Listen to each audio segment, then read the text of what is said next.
Good morning. The first thing I'd like to say is to thank you very much indeed for the honour of making me a Distinguished Fellow of the Globalisation, Ageing, Innovation and Care Network at your university.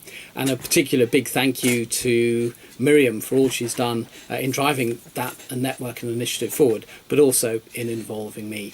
And I must apologise also for not being able to be with you. As Mirjam can say, I'd very much hoped to be there for this very interesting day of discussions. But at short notice, the World Bank had invited me to be part of a team helping to advise the Tunisian government on the use of ICT for education. And I'm afraid that seemed an initiative that I really had to do. And so I'm in Tunis all next week. But let me just say 6 key things that I'd like to share with you about this theme of remittances for care as mediator of the destiny of refugees. And particularly my focus is on, as I think you all know, on ICTs and increasingly on the use of mobile devices. So just 6 introductory points I think I'd like to make. The first is that in the past, there probably wasn't sufficient attention paid to the use of money, cash, in refugee communities.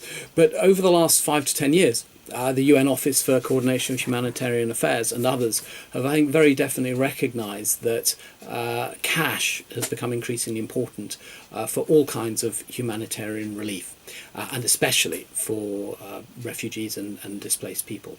So this is an important theme that is now much more widely recognised. Secondly, there has been a growing amount of work on mobile money in emergencies. Now, that isn't quite the same as the use of mobile money by refugees and displaced people. But we now are beginning to build up a considerable body of understanding about how the delivery of cash through mobile devices in emergencies can be really important for the lives of people who've been under the hardship that those emergencies create.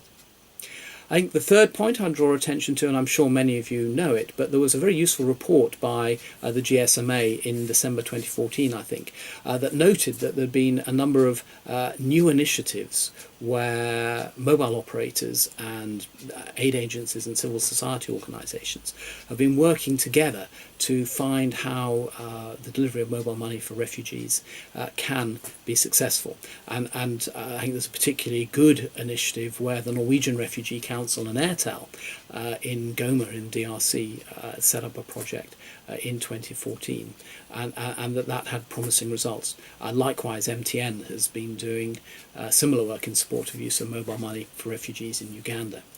And the GSMA report in 2014 was very much based on work in Uganda and refugee communities. And it concluded, it had a number of conclusions, but perhaps in the limited time I have here, just draw attention to 3 of them.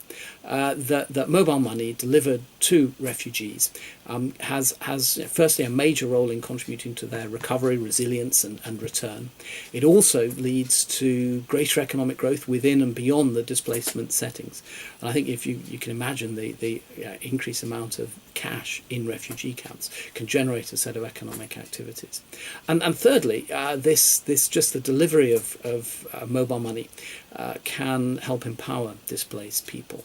So GSMA and others are very optimistic about how mobile money can contribute to support refugees and internally displaced people. The fourth overall point I'd make, though, is that mobile money is but one of the many uses that mobile devices can contribute in refugee settings. Yes, it's important, but equally important are some practical and I think psychological effects. To me, one of the most important effects is if people have access to mobile phones, they can communicate with their families and with their friends, and that leads to an important sense of well-being. And we often forget that when the concentration tends to be on economic benefits.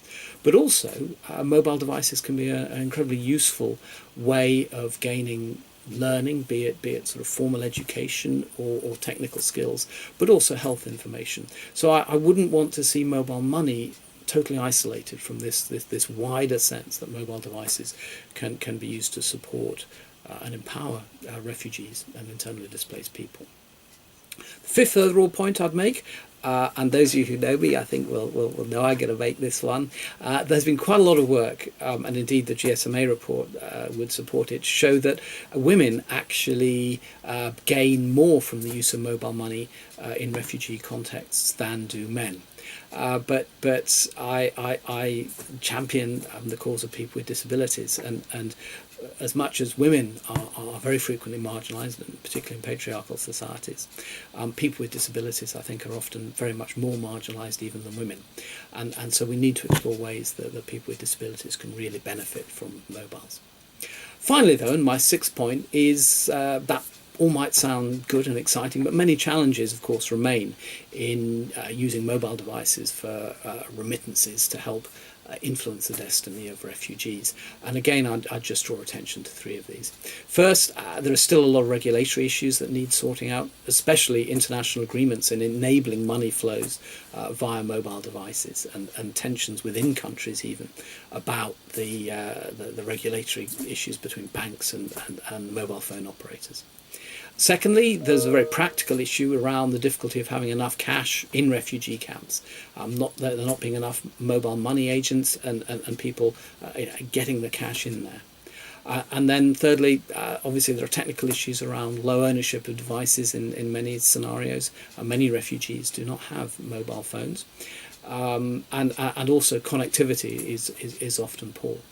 So in conclusion, wrapping all that up, I mean, mobile devices, mobile money can definitely facilitate the flow of remittances to refugees. But in order to make that happen, there are many challenges that we still need to overcome. So thank you for the opportunity to share a few words with you. I hope you have a great day of deliberations, and I look forward to seeing you all in the not too distant future. Thank you once again.